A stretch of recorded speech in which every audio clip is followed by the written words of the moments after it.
Upwork is set up to keep you broke. There are 4 mistakes baked into how the platform trains you to think, and they're killing your proposal win rate on Upwork. The one I'm most embarrassed about cost me over $400,000 a year for 2 years straight. And I wish I was joking, but I'm not. I made every single one of these. 2 of them are in your strategy right now, and this video is going to fix all 4. Mistake number 1, treating Upwork like it's a numbers game. Now listen, I'm not going to sit here and tell you to stop sending proposals. That'd be crazy. But in peak periods, a new job post goes live on Upwork every 30 seconds. Up to 25,000 a day at its peak. In the next 20 minutes, your biggest client ever could go live. And if you're not in the pipeline, someone else just steps in there casually and gets them. You have to show up, obviously. But the mistake isn't the volume. The mistake is lazy volume. The mistake is copy and paste proposals, spraying the same template at jobs that you haven't read. That doesn't train the Upwork algorithm to love you. It trains it to bury you. Response rate drops. Win rate drops. Premium clients stop seeing you because Upwork thinks that you're desperate. I did this for a full year. 70 proposals a week. All copy paste. Brutally low win rate. Broke and exhausted. And Mike, by the way, $500,000 earned on the Upwork platform. Top 1%. 5,000 proposals sent in total. But back then, I was one of Upwork's worst offenders. On the platform in general. Not because I was sending too many, but because I wasn't reading the job post properly before I hit send. But the week that I kept volume high, actually read every brief, tailored the first 2 lines, sent the loom, and only applied for jobs that I genuinely fit, my win rate jumped through the roof. Same number of proposals, same skills, same profile. The only thing that changed was I stopped being lazy. Quality at volume, not quality, but fixing your volume is great, but it only matters if you're charging properly for the work that it wins you. And in mistake 2, that's the one that quietly capped my income for 2 years before I spotted it. Mistake 3 is wild, but first mistake 2. Charging by the hour. When you charge hourly, the client is literally buying your time. And guess what? Your time is finite. Your income is mathematically locked at hours times rate. That's a ceiling with your name spray painted all over it. But when you charge by the outcome, this all shifts. The client is buying the result. A landing page that makes them $50,000 is worth $5,000. Whether it took you 40 hours to do it or it took you 4 hours to do it. There's no difference. The clock stops being the pricing unit. I charged $45 an hour for 2 years straight. Then I tried project pricing on one client. $2,800 for a campaign build that took me 9 hours to do. That's $311 an hour. Same work, same client result, 7 times the rate. From that day, I never went back. And that's the $400 a year mistake that I told you that I made at the start of this video. The difference between charging hourly and charging by the outcome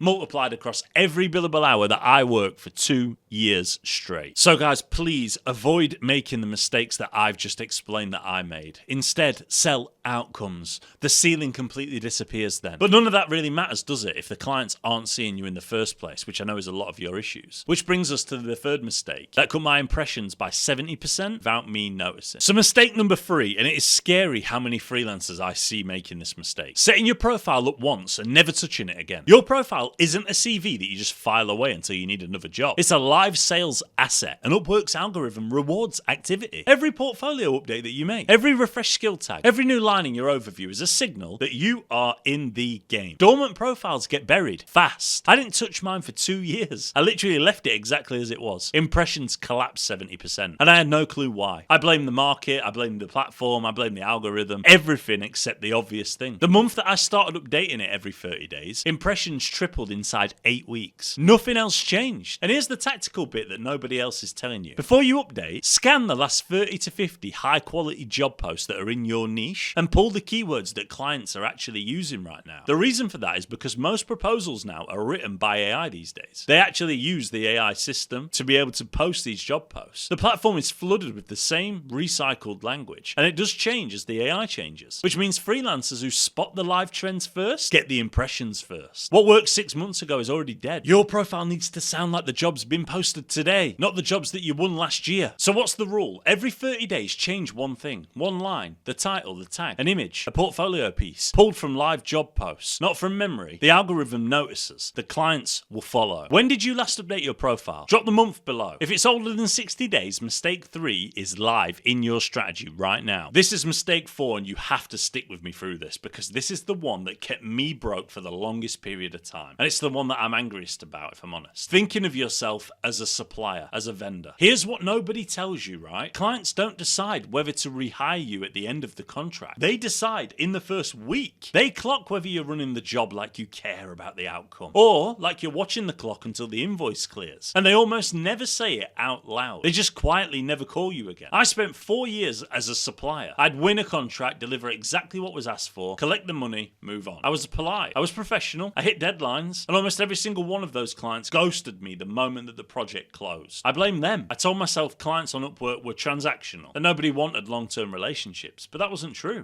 It was the platform's fault, you know? It wasn't the platform's fault at all. It was mine. I was giving them exactly what they were asking for and nothing more. And they could feel the ceiling on me from week one. And guys, the day that this changed was the day that I stopped asking clients what they wanted and started telling them what was going to work. Same skills, same portfolio again, but a completely different energy in the room. You now look like a North Star. One of those clients is still with me nearly 4 years later. Another one referred me to his business partner, who referred me to his investor, who's now my biggest retainer on my books. And none of that happened because I sent a clever follow-up email. It happened because I stopped showing up as the guy who builds the thing and started showing up as the guy who owns whether the thing actually works or not. And the difference between a supplier and a partner? A supplier delivers the brief. A partner protects the outcome. Clients will pay a supplier once, they'll pay a partner for a decade. Every freelancer listening to this is one conversation away from flipping that switch. Not on the next contract you win, on the one that you're already on. Go into your next client meeting and tell them what you actually think. Do some research analysis. Push back on the thing that you know isn't going to work, even though they're asking for it. The business owner will really, really respect you for disregarding their thoughts. It's crazy, but it does work. They trust you. Watch what happens when you do that. Obviously, you do all of that with respect, due care, and attention, but you do it armed with information, experience, and the understanding around what is actually required. And when that happens, you would be arguably doing them a disservice by not telling them. That's mistake 4. And honestly, it's the only one of the 4 that will change your life rather than just your income. Volume, hourly, dormant profile, supplier thinking. 4 mistakes. I made every single one, and every single one cost me years of income that I should have been stacking. You know what they are now. Tomorrow morning decides whether you're still a freelancer by Christmas or you're effectively a business. Guys, I've shared a lot of wisdom in this video. Please use it because trust me, it is true. If you've enjoyed it, go and check this video out here. It's all about the times, the days, etc. when you should be sending Upwork proposals to maximize your return on investment on Connects and ultimately scale your proposal win rate. Go and jump into that one and I'll see you there.